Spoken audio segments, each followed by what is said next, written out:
Hola, bienvenidos sean todos, es un placer saludarlos nuevamente después de tanto tiempo.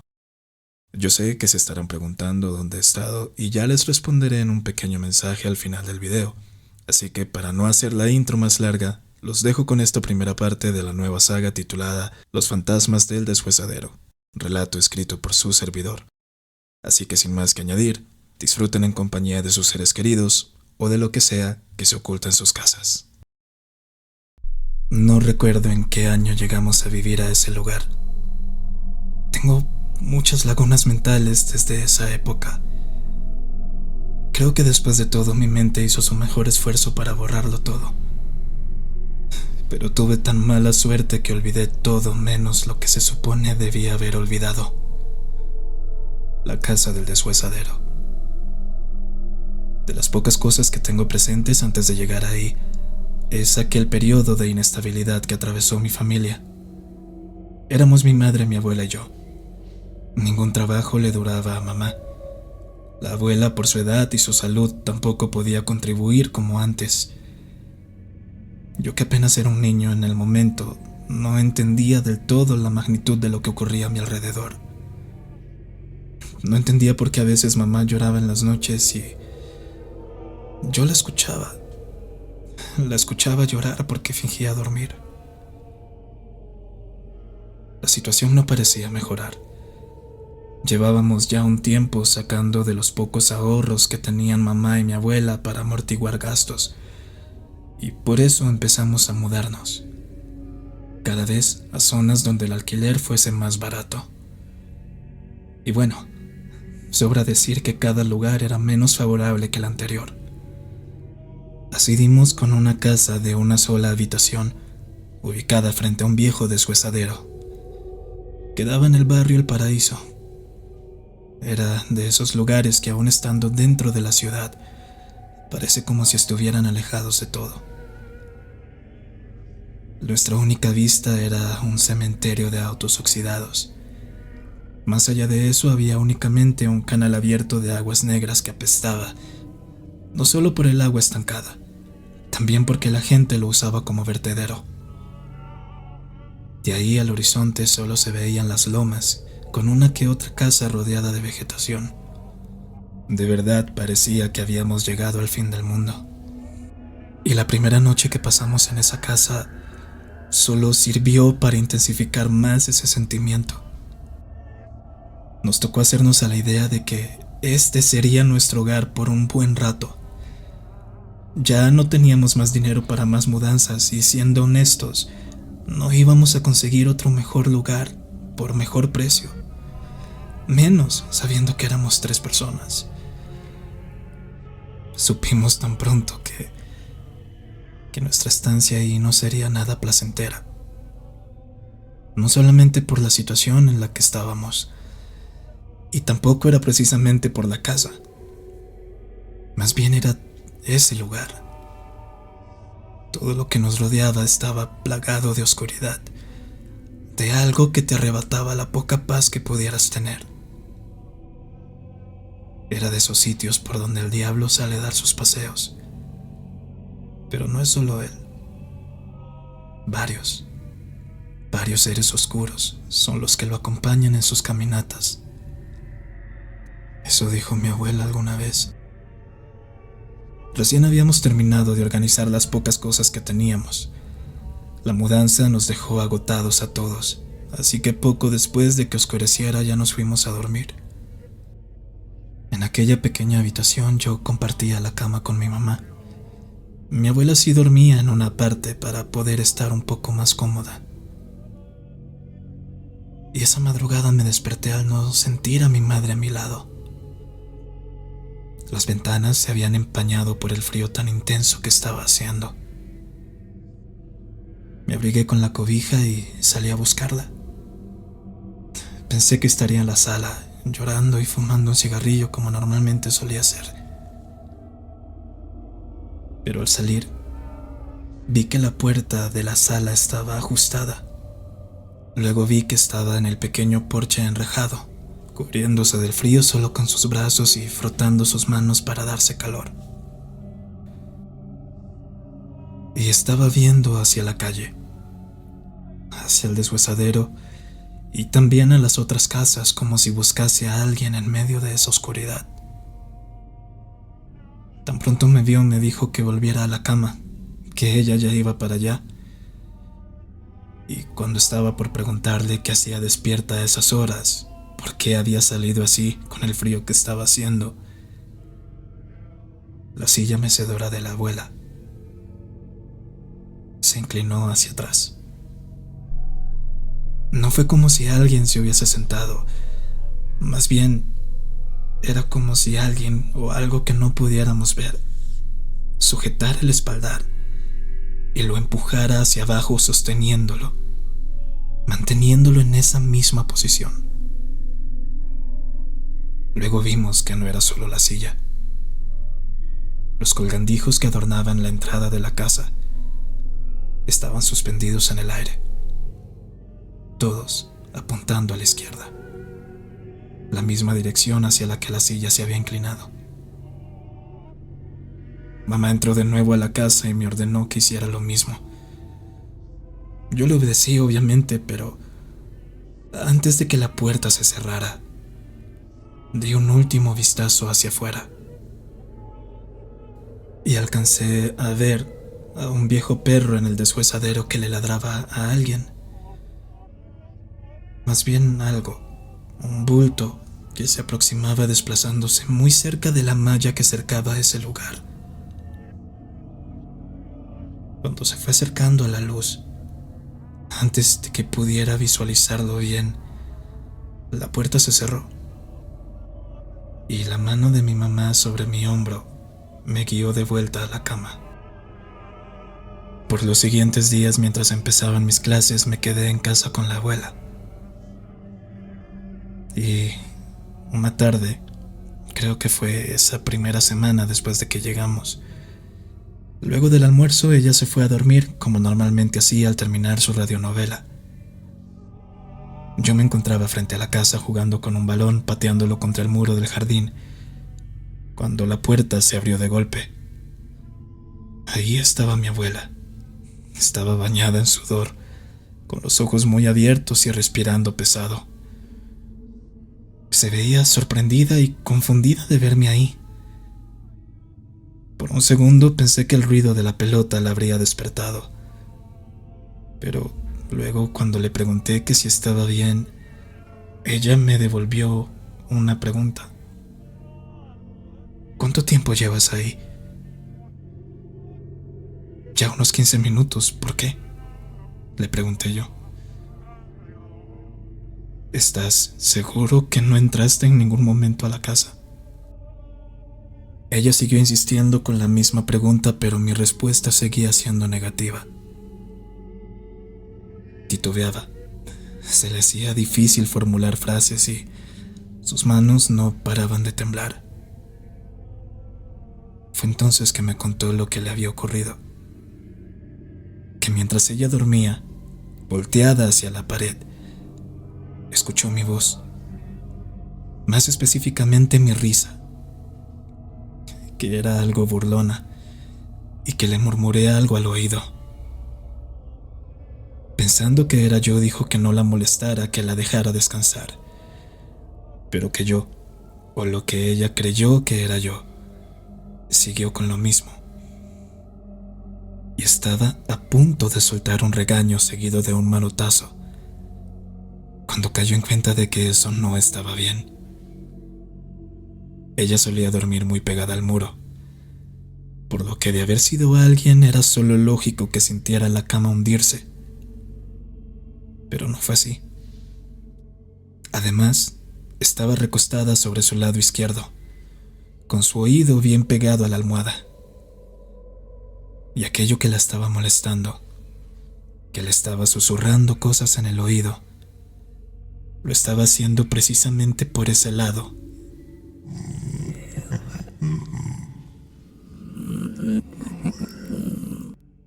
Se quedó quieta un rato. Esperaba que lo hubiese soñado. Pero eso se volvió a repetir. Esta vez no fue una risa ni un murmullo. Esta vez fue el suspiro de un hombre que agonizaba, Así de claro lo escuchó. Por eso salió así, bañada en un sudor frío, y me preguntó que si había sido yo. A pesar de que sabía que no, simplemente creo que no daba crédito a lo que acababa de ocurrir. Luego se sentó un rato en la silla mecedora para recuperar el aliento y me pidió que me quedara con ella. No quería estar a solas dentro de la casa. Y entiendo muy bien por qué. No era únicamente por lo que acababa de ocurrir, sino que yo alcancé a ver algo. La puerta estaba a medio cerrar. Y de un momento a otro escuché lo mismo que mi abuela dijo haber escuchado. Ese suspiro de alguien agónico, moribundo. Tuve miedo de girarme por completo, así que solo miré con el rabillo del ojo al interior de la casa, y una incontable cantidad de sombras llenaban hasta el último rincón de aquel pequeño lugar. Al día siguiente, mi abuela decidió acompañar a mi madre a ver un segundo trabajo y yo me quedé solo. Estaba tan aburrido que me tiré en la cama un momento y luego empecé a dormitar. En el reloj del tocador veía pasar los segundos y cerré los ojos solo un instante. Y al abrirlos nuevamente vi que algo estaba de pie entre ambas camas. Reconocí esa sombra, traslúcida con forma humana, aunque claramente no lo era. Se movió hacia la puerta y luego se desvaneció como una nube de polvo gris. Creí que se había marchado, hasta que salí de la habitación y la vi nuevamente en la sala. De ahí salió disparada hacia la calle. Atravesó la puerta otra vez como esa extraña nube. Y entre la chatarra se encontraban las demás. Todas aquellas sombras que había visto el día anterior. Todas. Sus facciones ahora eran un poco más claras. Su rostro se asemejaba un poco más al de una persona. Y la imagen de esos rostros era intermitente. Sonreían con maldad. Luego pasaba una expresión de enojo. Luego la de tristeza. Como si se trataran de máscaras que cambiaban con cada segundo. Luego sopló un viento fuerte levantando un nubarrón de polvo. Y al disiparse las figuras ya no estaban ahí. Y ojalá que el viento se las hubiese llevado. Ojalá se las hubiese llevado. Antes de darme cuenta, la escuela ya había empezado. A pesar de que era el nuevo, no me costó mucho adaptarme, pues me hice amigos muy fácilmente. En especial de un grupo de 4 niños con los mismos intereses que yo. Quizá ayudó un poco el que llevara mi pelota a clases, y por eso se me acercaron a jugar conmigo. Cuando sonó la campana para irnos a casa, me invitaron a que me fuera con ellos. Siempre me acompañaban de regreso, pues vivían todos cerca, muy cerca de mi casa incluso, sobre la misma calle a una manzana de la mía. Mientras caminábamos, uno de ellos me preguntó: ¿dónde vives exactamente? Y yo le respondí que vivía en una de las casas que quedan frente al cementerio de coches. Luego hubo un rotundo silencio por un rato. Me vieron y luego se vieron entre sí. Y otro volvió a preguntarme: ¿y no has visto nada raro? Tú sabes, espantos, fantasmas, demonios. Me puse algo nervioso, pero traté de disuadir la pregunta. Y antes de que pudiera incluso responderla, el mismo niño que me la preguntó dijo lo siguiente: no lo decimos por decirlo, ni por asustarte o jugarte una broma si eso es lo que crees. Toda la gente de aquí tiene historias diferentes sobre este lugar, y no me refiero únicamente a la calle en la que vives. Hablo de todo el barrio. Al parecer hay algo muy oscuro, o al menos eso he escuchado decir a mis papás, pero sobre todo en dos sitios en particular. En ese depósito de chatarra frente a tu casa y en la Alameda, donde vivimos nosotros. Y bueno, como ya te dije, depende de a quién le preguntes, las experiencias varían. Algunos vecinos hablan de un vagabundo que va empujando su carretilla pero que no le ven los pies. Otros cuantos dicen que en los pastizales, donde están los potreros abandonados, se aparecen brujas.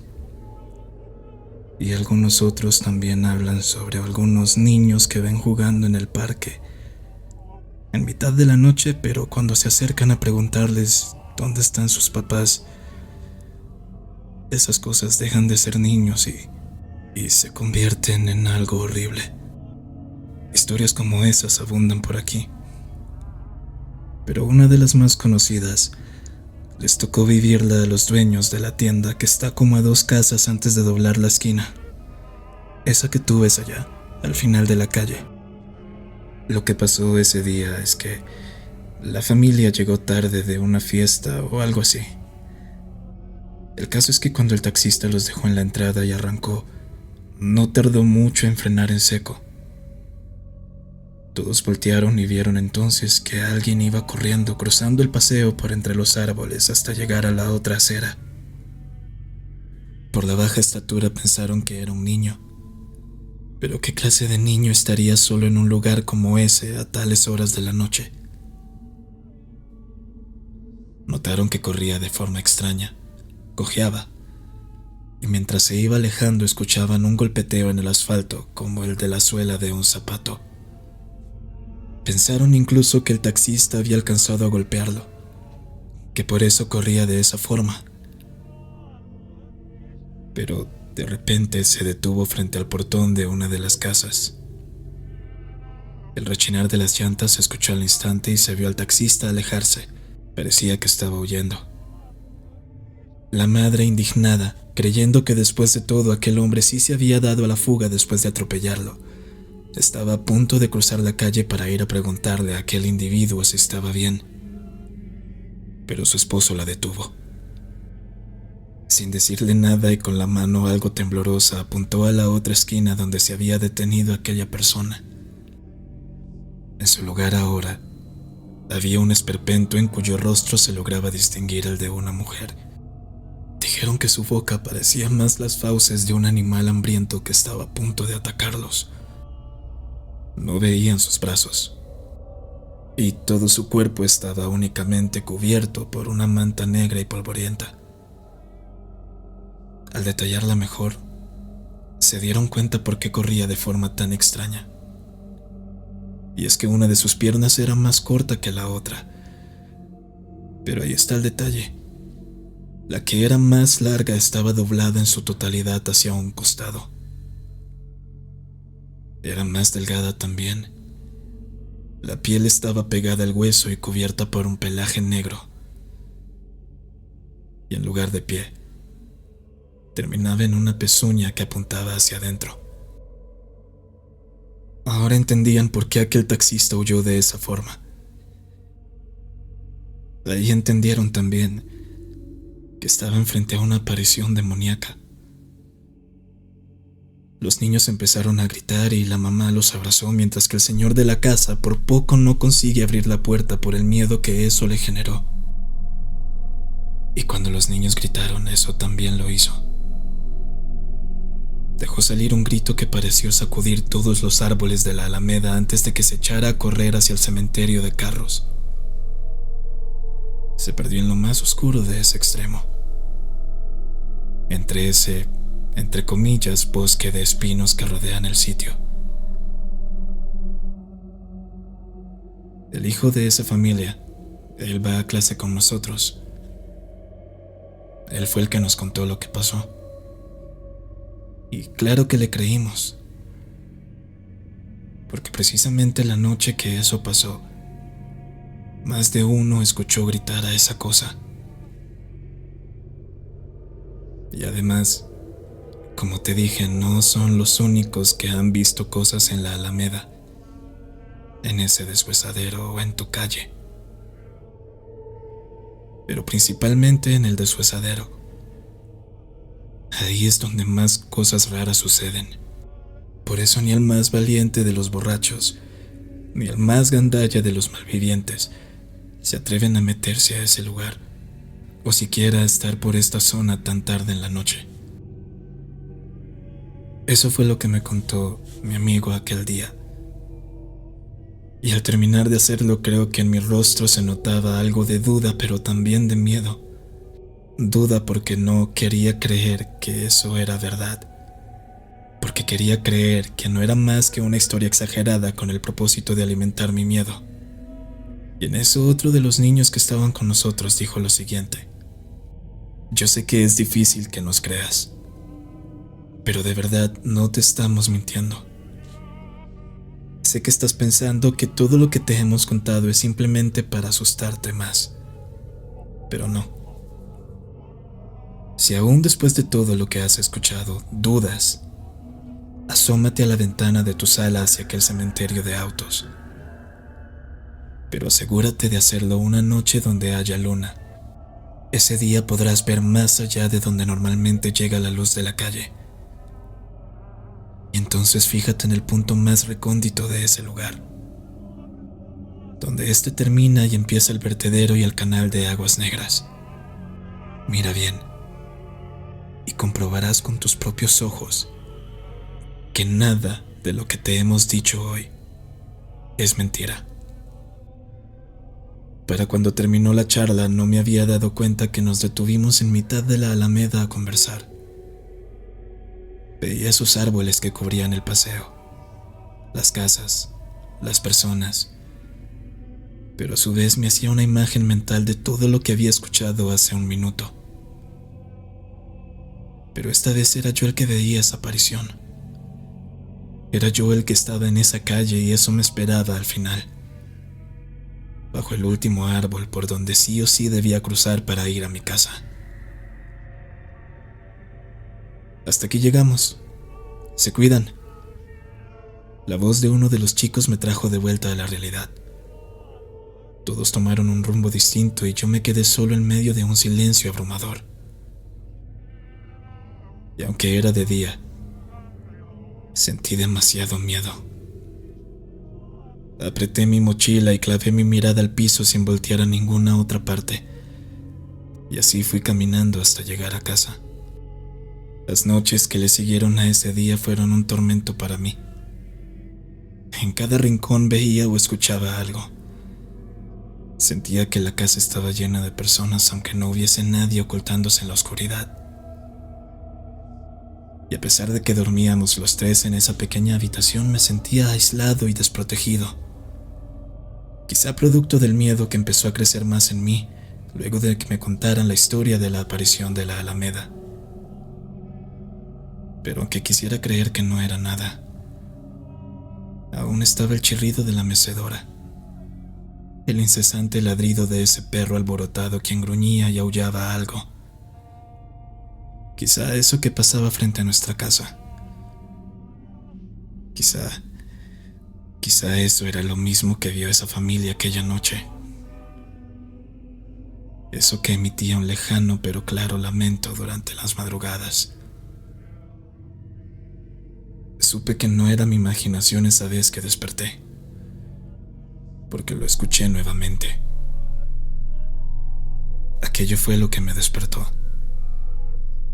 Mis ojos se fueron acostumbrando de a poco a la oscuridad y me giré para ver a mi madre. Estaba despierta, pero sus ojos tan abiertos y con una expresión de pavor en ellos. Acariciaba con la yema de sus dedos aquel dije de una cruz que colgaba de su cadena a la par que rezaba entre dientes, o trataba de hacerlo. La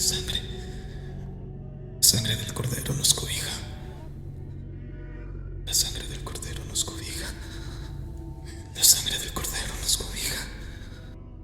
Yo levanté mi cabeza lo suficiente para ver hacia la cama de mi abuela. Ella estaba boca arriba al igual que mi madre, inmóvil. sus dedos entrelazados y puestos sobre su pecho. También estaba rezando. Afuera aquello hacía su desfile habitual cual arma errante, mientras que adentro en nuestra sala, una plétora de voces parecían haberse juntado en una especie de tertulia fantasmal. La casa se había llenado de risas estruendosas, voces graves y otras grotescas, pero luego hubo silencio. Y entonces llegaron los pasos. Pasos que empezaron a recorrer cada rincón, y de un momento a otro los sentimos ahí en la habitación con nosotros, en ese pequeño cuarto oscuro. Mis ojos se fueron ajustando más a ese manto de tinieblas sobre nosotros, y entonces logré darle una imagen a lo que nos rodeaba. Era la imagen de un cuarto lleno de cadáveres, de cuerpos blancos suspendidos en el aire, como globos putrefactos, rígidos, pálidos. Sus lenguas negras e inflamadas colgaban de una boca abierta, y de ella salía ese sonido, aquel que mi abuela y yo habíamos escuchado esa vez. El quejido de un muerto, el quejido de alguien que está agonizando. Era eso lo que nos tenía clavados al colchón sin poder mover un solo músculo. Y cuando el grito de la calle se alejaba junto al ladrido del perro, esos muertos que estaban en la habitación con nosotros también se alejaron con ellos. Escuchamos la puerta cerrarse con un estruendo. Y luego todo se quedó en silencio otra vez. Después de aquello, los días fueron haciéndose más cortos. Mamá casi nunca estaba. Los 2 trabajos que había logrado conseguir la absorbían por completo. Llegaba cansada en la noche directo a tirarse en la cama y caía hasta el día siguiente. Yo por mi parte solo iba a casa después de clases a dejar mis cosas y a cambiarme el uniforme y comer, pero luego salía nuevamente a jugar con mis amigos o solo en la cancha con mi balón. Y cuando ya empezaba a hacerse oscuro, me iba caminando hasta donde se encontraba la abuela, quien se había hecho amiga de 2 señoras las cuales tenían un puesto donde vendían café, cigarrillos, dulces y demás. Doña Leo y Doña Lidia. A ellas sí las recuerdo muy bien, en especial por lo que pasó después. Eran señoras ya entradas en años, incluso mayores que mi abuela. Las conocimos un día que mi abuela pasó por mí después de clases y me invitó a tomarme un refresco ahí en el kiosco de las señoras. Empezaron a hablar y para cuando la charla terminó ya se habían hecho amigas. E incluso invitaron a mi abuela a asistir a varias de sus reuniones cristianas. El caso es que cuando iba a visitarla al kiosco y ella estaba con sus amigas, nos quedábamos normal hasta que daban las 9 pasadas, casi 10, hora en la que un microbús se detenía ahí en la parada de enfrente y mi mamá se bajaba de él. Y entonces nos íbamos caminando los 3 hasta la casa. Aunque nadie lo decía en voz alta, era más que obvio que todos evitábamos quedarnos solos en ese lugar después de que oscurecía. Más después de la noche en la que el cuarto se llenó de cadáveres flotantes. Era la madrugada de un sábado cuando todo el barrio se despertó. Aunque no se encendieron luces, aunque nadie salió, era más que seguro que todos lo escucharon. El mismo lamento de siempre.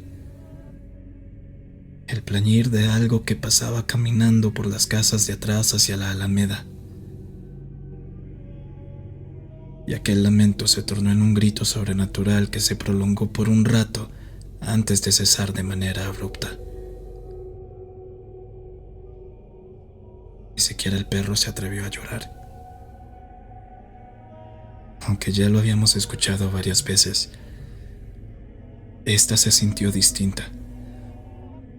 Aunque no vimos nada esa vez dentro de la casa, daba la sensación de que algo incluso más malo estaba por ocurrir. Llegó la luz del día, horas después, pero la vida no volvió a la normalidad como yo esperaba. Ese día ninguno de mis amigos salió a jugar. Los únicos dos parques donde normalmente solían haber niños o gente paseando a sus perros o parejas tomándose de la mano estaban vacíos. Las tiendas de abarrotes y la pequeña licorería también habían cerrado. Solo unas 4, las más alejadas del vecindario, habían abierto sus puertas, pero cerrarían temprano. A mi mamá le había tocado trabajar ese día, hasta tarde. Mi abuela se fue desde temprano con doña Lidia y Leonora a una de esas reuniones cristianas y no volverían hasta ya entrada la tarde. Sin embargo, como las señoras habían tenido una jornada algo quieta los días anteriores, y aprovechando que eran pocos los negocios que abrieron esa vez, decidieron probar su suerte ese sábado. Yo las acompañé aquella vez como ya lo había hecho antes, y en verdad el día estuvo muy quieto, incluso más que los anteriores. Si se aparecían 2 personas en el transcurso de 1 hora para comprar cigarros sueltos era mucho. Cuando ya dieron casi las 10, y al ver que la clientela seguía escasa, Leonora le dijo a su hermana que se fuese adelantando, que ella se quedaría un rato con nosotros más en lo que llegaba mi mamá y luego se iría. Que no se preocupara. A pesar de que yo me ofrecía a acompañar a Lidia, ella se negó. Me dijo que era mejor que no las dejara a las 2 solas con el negocio, que igual no iba tan lejos. Al poco tiempo de quedarnos solo los 3, cuando ya la última tiendita apagó las luces y cerró su puerta, un señor de baja estatura y de traje se acercó al puesto. Su voz era ronca, correspondiente a la de una persona que lleva toda la vida fumando. Aunque su aspecto era pulcro, pulido de pies a cabeza, su traje y zapatos impecables al igual que su porte. Pidió un cigarrillo y se sentó en una de las butacas de plástico que habían al lado del kiosco. Los minutos fueron pasando, y mi mamá nada que llegaba. Mi abuela y Leonora, por su parte, habían empezado a conversar con aquel misterioso hombre. Y ahí me di cuenta que había algo raro con él. Mientras hablaban no las volteaba a ver a ellas. Estaba viendo al frente. Me estaba viendo directamente a mí. Yo había ido a vaciar el pequeño cesto de basura a uno de los contenedores grandes que habían a unos pasos de ahí.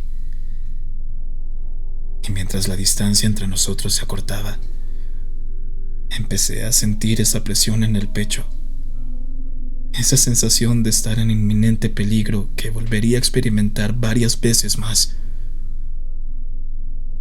Me estaba costando respirar, más cuando lo vi ponerse de pie, más cuando vi que ahora aquel pequeño hombre era una figura larguirucha que no se asemejaba en nada al hombre que hace unos momentos se había sentado ahí. Su rostro seguía siendo el mismo, aunque la esclerótica ahora estaba enrojecida, y el café de sus ojos se había tornado de un blanco que los hacía brillar. El traje ya no estaba. Parecía incluso estar desnudo, cubierto únicamente por una piel negruzca, podrida quizás, desde los pies hasta el cuello donde estaba ese pálido y demoníaco rostro. Entonces noté algo que se movía tras de él, algo delgado y largo. Era una cola, igual de negra que el resto de su cuerpo. Atrás de mí, Las luces de un autobús doblando la cuadra alumbraron todo ese pedazo. El miedo que sentí al ver eso había hecho que me quedara de pie en mitad de la calle. Frente al kiosco estaban las dos mujeres. Mi abuela viendo espantada cómo por poco me arrollan. Pero creo que más espantado estaba yo, porque eso seguía ahí. Su mano estaba puesta en el hombro de Leonora. Entonces me fijé en la garra que sujetaba el brazo de mi abuela. Era una mano blanca cuyos dedos se estaban pudriendo. Y el rostro regordete y sonriente de Leonora ya no era el mismo. Su sonrisa ahora era un agujero negro que iba de oreja a oreja, y parecía haber envejecido mucho más de golpe. Me miraba con esos ojos inyectados de sangre, unos ojos que brillaban. Eran los mismos ojos que tenía ese demonio que estaba a su diestra. Espero que haya sido de su agrado esta primera parte de la nueva saga titulada Los fantasmas del deshuesadero, un relato escrito por su servidor. Bueno, y ahora sí, como les había dicho al principio del video, me iba a dirigir a ustedes nada más para explicarles un poquito el motivo de mi ausencia, aunque las personas que me siguen ya de cerca y hace un tiempo saben muy bien que está más que todo relacionado a lo que es el tema de mi salud mental, ¿no? Tema con el que he sido un poco abierto con ustedes. Pero antes de, también debo agradecerles mucho porque a pesar de esas prolongadas ausencias, sobre todo a lo largo del año que pasó, ustedes han estado ahí, me han estado escribiendo. Hablando de eso, sé que tengo muchos comentarios y muchos mensajes que responder. Me disculpan por eso, no he revisado casi el teléfono, o sea, no he revisado Instagram, no he revisado tampoco los comentarios, como les había dicho, pero pronto me estaré poniendo al día con ustedes y siempre es un gusto leerlos y sé que la mayoría de sus mensajes han sido mensajes de apoyo y de ánimo y de preocupación. Por esa parte me disculpo con ustedes, pero quiero que sepan que dentro de todo lo que ha pasado estoy bien, no se preocupen por eso, ¿vale? Y bueno, como les decía, el 2024 estuve muy inactivo, ¿no? Todo también va de la mano con un deterioro de mi salud mental. Aunque ahorita ya estoy en un mejor lugar, estoy un poco más estable y todo gracias también al apoyo de mi mamá, de mi papá, principalmente ellos, que son los que siempre me empujan. Pero sí, el año que pasó hizo mucho más complicado ese proceso de sanar, de salir de ese espacio mental, por muchos factores. Entre ellos está el hecho de que, bueno, estoy en una ciudad que no es mía, estoy prácticamente solo, extraño a mis papás, extraño a mis amigos, extraño el lugar donde crecí. Y bueno, la soledad pega, sobre todo en estos últimos meses que pasaron. A mí me afecta mucho lo que es el trastorno afectivo estacional, o bueno, la depresión estacional como lo conocen algunos. Y por esa razón es que en los meses de noviembre y diciembre, incluso desde octubre, me desaparecí un poco. Pero, ¿qué es lo que ha cambiado? Creo que me queda, digamos, como que ese consuelo de que ya el año que pasó está ahí atrás, a las espaldas, valga la redundancia, y que con este nuevo año está la oportunidad también de pasar página y volver a empezar. Aunque yo sé que eso es algo que ya va en la mente, que va también en la disciplina, que va en uno, pero siempre ayuda un poco, ¿no? Esa sensación de que, bueno, ya algo se terminó. Y creo que así es como me siento yo ahora. Además de que he estado hablando con mis padres, estoy haciendo también lo posible por regresar a casa un tiempo, por darme, digamos, como que ese espacio para estar bien, para mejorar. Obviamente, también en cuanto al canal, pues sí, seguir haciendo las historias, tener la disciplina y la constancia, que eso al final del día también ayuda mucho, me beneficia y yo sé que también me hace contento crear esas historias, ¿no? Porque yo sé que con todo lo malo que ha pasado, a veces uno hasta lo que le apasiona lo deja de lado. Y yo creo que es más bien eso, ¿no? Ahorita siento como esa necesidad de retomar las cosas que alguna vez eh, me encantaba hacer. Entre ellos el canal, el dibujo, varias cositas más, ¿no? No estancarme en ese lugar mental. Pero bueno, perdón por haberme extendido demasiado. Sé que, pues bueno, ha pasado mucho desde que los he puesto al día y yo sé que algunos apreciarán que los mantenga al tanto de este tipo de cosas, ¿no? Igual, una vez más, muchas gracias por su apoyo. Recuerden que los quiero mucho, así que nos estaremos viendo otra vez muy pronto. Yo sé que así será. Un abrazo, un beso a todos y que la noche los bendiga.